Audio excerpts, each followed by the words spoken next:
Barbs here. Welcome to Intellivision Sunday. Now, before we get into the next episode of Intellivision Sunday, and I turn things over to GamerGhostDad, just want to remind folks that if you do not have experience taking apart an Intellivision or similar electronic devices and doing these kinds of modifications, it's probably best left to the professionals. There are multiple sources within the Intellivision community that are recommended of known modders who can help you out should you want to undertake a project like this. So let's turn things over to GamerGhostDad and give him the wheel. Hello, welcome to GamerGhost as we start this collaboration with Marblesman to upgrade the Super Video Arcade Sears Intellivision to the most awesome, capable Intellivision there is. So on this first set of episodes, I wanted to talk about what we're going to do to the system a little more and actually do a baseline test so we can see what we're doing, how we're looking in terms of video quality, to see kind of a before and after of gameplay quality once we're completely done. But here's the system. As you can see, if you saw the earlier episode, we do have the gold disc here. It just fell off. I do have 2 new gold discs coming in that we're going to replace so these match for the controllers. So that's one small thing we'll do. You'll notice the system is pretty dirty. So the very first thing we're going to do after we get done testing is take everything apart. The pieces that will fit, we're going to put into the ultrasonic cleaner, give it a little bath and let it bubble and percolate a little bit, clean off all the little materials on the plastic, and get it nice and clean. The console itself is pretty big. We'll probably have to do an old school sink washing with it.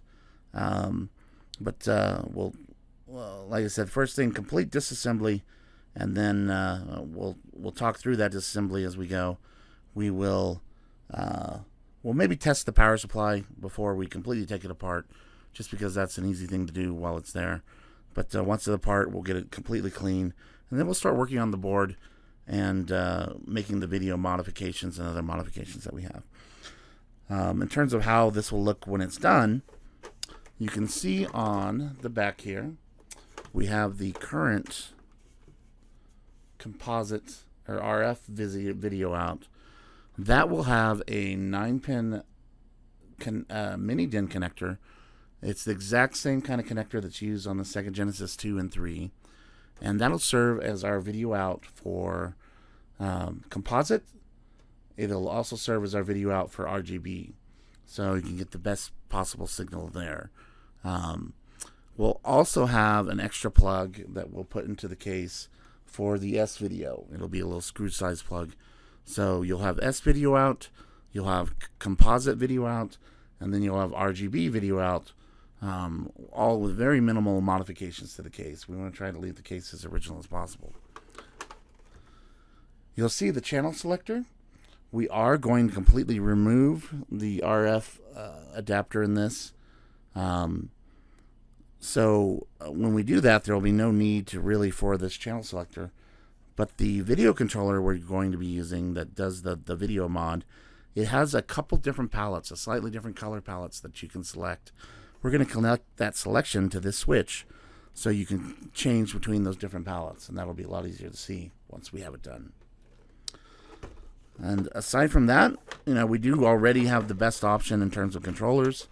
The Sears has the nice DB9 connectors that go straight in. The connectors for the Model 2 are also just like this, but they're a little more challenging because they go way into the system. These are just a little easier to get to and work with. So yeah. So first of all, let's set up our baseline test. So let me start by connecting one of the controllers.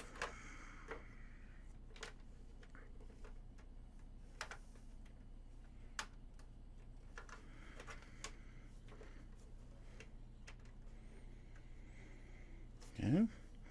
I am now going to take my power and connect it to power. Okay. go ahead and connect the other controller here. We can do a quick diagnostic test using a test cart. Alright, I'm going to start by using my favorite game, which is Astro Smash. So, Astro Smash.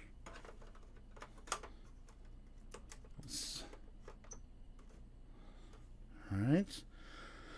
Now, in terms of video, how are we going to do the video capture for this? I'm going to actually use, and you'll see a video on my channel about this soon,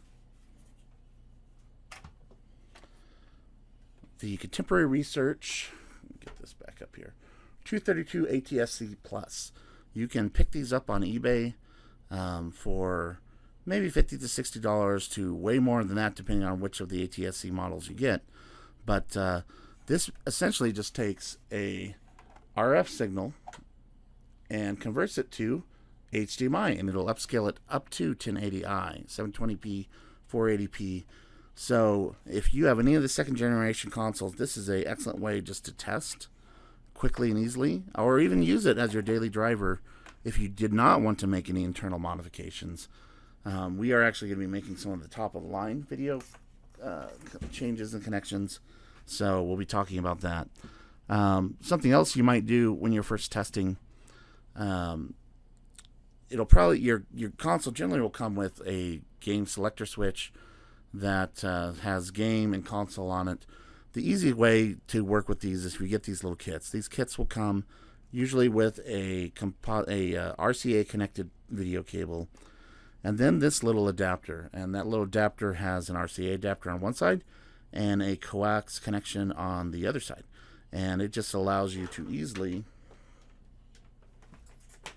get my cables in line here, connect to our RF adapter, and then just plug in our RCA. And then on the other side, we're going to connect to the RF adapter on the Intellivision.